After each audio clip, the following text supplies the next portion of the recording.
Hello les amis, je vous retrouve pour une nouvelle vidéo sur le football français et la Ligue 1 et je vais vous présenter le match Toulouse contre Strasbourg. C'est un match qui a lieu ce dimanche 7 avril 2024 à 15 h pour le compte de la 28e journée du championnat de France de football de Ligue 1 Uber Eats saison 2023-2024. Alors Toulouse c'est le 11e du classement qui reçoit Strasbourg le 12e. Donc dans cette vidéo on va revenir sur le classement de la Ligue 1, les meilleurs buteurs et passeurs de Ligue 1, tous les résultats et stats de tous les matchs joués pour ces deux équipes, ainsi que les compos d'équipes et tactiques, ce qui nous permettra d'avoir une idée, une tendance à cette rencontre. Pour ceux qui souhaitent voir ce match à la télé, sachez que vous pouvez le voir sur Prime Vidéo. Alors au classement, on a donc Toulouse qui est 12e de Ligue 1, 11e pardon, de Ligue 1 avec 32 points en 27 matchs, 8 victoires, 8 nuls, 11 défaites, 32 buts pour, 36 contre, moins 4 de différence de but. Avec ces 32 points, Toulouse a 6 points d'avance sur le premier barragiste pour la relégation, donc il y a un petit écart. Et ils sont en même temps ex-aequo avec Strasbourg qui est 12e, mais aussi avec 32 points en 27 matchs, 8 victoires, 8 nuls, 11 défaites également, 30 buts marqués, 39 encaissés, moins 9 de différence de but. Il y a donc une seule différence entre ces deux équipes, c'est le goal average, sinon les statistiques sont à peu près les mêmes. Au niveau des meilleurs marqueurs, pour Toulouse, on a Dalinga avec 11 buts, ensuite Siro 6, Magri 4, Abouklal 3, Elebi 2 buts et des joueurs 1 but. Ensuite, pour Strasbourg, on a Emega 7, Motiba Gamero 3, Bellegarde Sebas avec 2 buts. Les meilleurs passeurs pour Toulouse, on a Caceres, Dalinga, Gelabert, Kamandi et Suazo avec 2 passes décisives.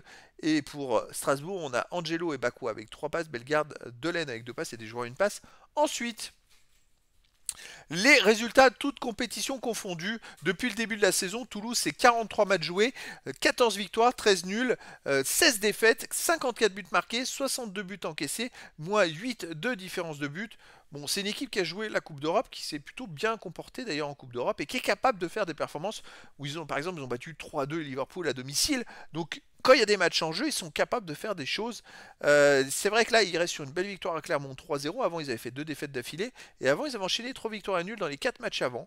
Donc, voilà, petit avantage pour Toulouse pour moi dans cette rencontre. Strasbourg cette saison c'est 37 matchs joués, 14 victoires, 11 nuls, 12 défaites, 53 buts marqués, 50 encaissés plus 3 de différence de but. Mais Strasbourg marche bien, là il reste sur 2 victoires d'affilée à Nantes et contre Rennes. Donc psychologiquement les deux équipes sont un peu dans le même mode on va dire. Au niveau des matchs à domicile, Toulouse reste sur une défaite contre Lyon, mais avant ils avaient enchaîné 2 victoires. Tandis que Strasbourg à l'extérieur, il reste sur une victoire. Avant, ils avaient enchaîné 3 nuls et une défaite dans les 4 matchs avant. Alors voilà, c'est difficile de dire l'équipe qui serait la plus forte entre les deux. Moi, je trouve que ça se vaut. Est-ce que ça tend vers un match nul? C'est une bonne question. Au niveau des compos d'équipe et tactique, pour Toulouse, on aurait du 5-4-1 gardien, Restes, défense, Kamandi, Keben, Costa, Nicolesson, Suazo, milieu de terrain, Denoum, Siro, Spearings, Gbo, attaquant, Dalinga. Et pour Strasbourg, on aurait du 3-4-1 gardien, Bellarouche, défense, So, Perrin, Guibert, milieu de terrain, Delaine, Diarra, Santos, Senaya, attaquant, Gamero, Emega et Bakwa. Donc voilà les amis, le décor est planté entre ces deux équipes. Difficile de savoir laquelle serait la plus forte. Finalement, vu qu'ils ont 6 points d'avance sur le premier barragiste, un match nul pourrait, dans ce cas-là, arranger les deux équipes. En cas de victoire, ça assurerait presque le maintien pour le gagnant. Donc les amis, je vous donne rendez-vous ce dimanche 7 avril 2024 à 15 h pour le match de la 28e journée du championnat de France de football de Ligue 1 Uber Eats saison 2023-2024. Toulouse, le 11e du classement, reçoit Strasbourg, le 12e. Voilà les amis, je vous dis à très bientôt pour une nouvelle vidéo.